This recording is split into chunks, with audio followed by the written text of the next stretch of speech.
Saya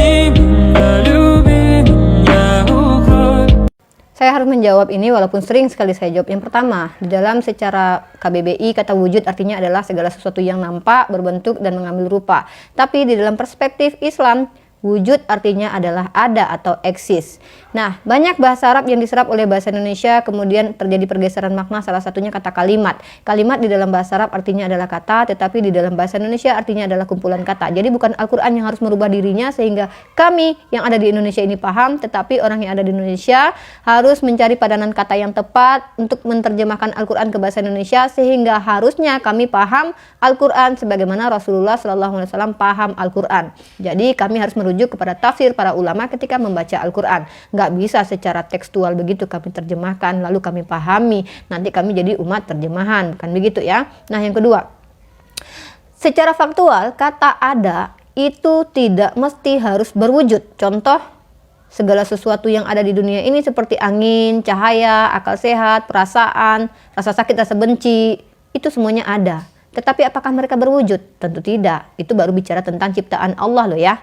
Nah, kemudian Allah sudah memperkenalkan dirinya kepada kami umat Islam sebagai Tuhan yang laisa kamitslihi syai'un, artinya dia tidak setara, tidak serupa dengan apapun. Lalu kalau dia mengambil rupa dan akhirnya kami bisa identifikasi itu seperti sesuatu yang kami kenal, maka artinya dia sudah mengingkari kodratnya atau dia telah berdusta tentang dirinya. Dan lagi pula, bisa nggak Allah itu memperlihatkan dirinya kepada manusia? Ya bisa. Tapi masalahnya dia juga mensifati dirinya bahwa dia adalah Tuhan yang maha berkehendak. Jadi pertanyaannya, dia mau nggak memperlihatkan dirinya kepada manusia?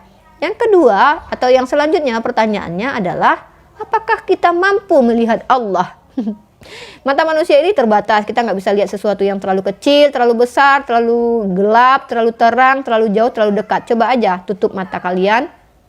Apa kalian bisa melihat tangan kalian yang terlalu dekat? Kalian bisa lihat nggak? Nggak bisa. Jadi kalian yang punya keterbatasan, maksudnya kita, bukan kalian saja ya. Kita memiliki keterbatasan sebagai manusia. Jadi bukan Allah yang memiliki keterbatasan sehingga kita katakan Allah tidak mampu memperlihatkan dirinya kepada kita. Hei, kitanya yang tidak mampu melihat Allah. Ini terjadi kepada Nabi Musa alaihissalam yang berusaha ingin melihat Allah, tapi belum Allah lihatkan wujudnya aja, gunung-gunung sudah hancur, apalagi matanya Nabi Musa alaihissalam. Nah, itu dulu ya. Jadi kenapa Allah tidak terlihat? Karena Allah sudah mensifati dirinya tidak serupa dengan apapun dan dia memiliki kehendak. Artinya dia tidak pernah berkehendak ingin mengambil rupa apapun karena dia sudah nyatakan dirinya tidak serupa dengan apapun. Jadi bagaimana cara kita mengenali Allah? Ya lihatlah ciptaannya, renungkanlah ciptaannya, dan kenalilah sifat Allah itu sendiri. Kamu akan mengenali aku kalau kamu mengenali sifatku. Begitu ya, tapi aku manusia biasa, sifatku sering berubah. Tapi Allah bukan seperti itu karena Allah bukan manusia.